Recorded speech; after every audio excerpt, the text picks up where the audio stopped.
ديالنا. السلام عليكم. السلام ورحمه الله. الله يحفظك سيدي.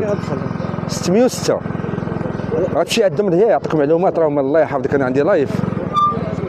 السلام عليكم ورحمه الله وبركاته. متتبعي جدة 24 حنا كنتواجدوا بمشروع رياض بسيدي حجاج واد حصار اقليم مديونه.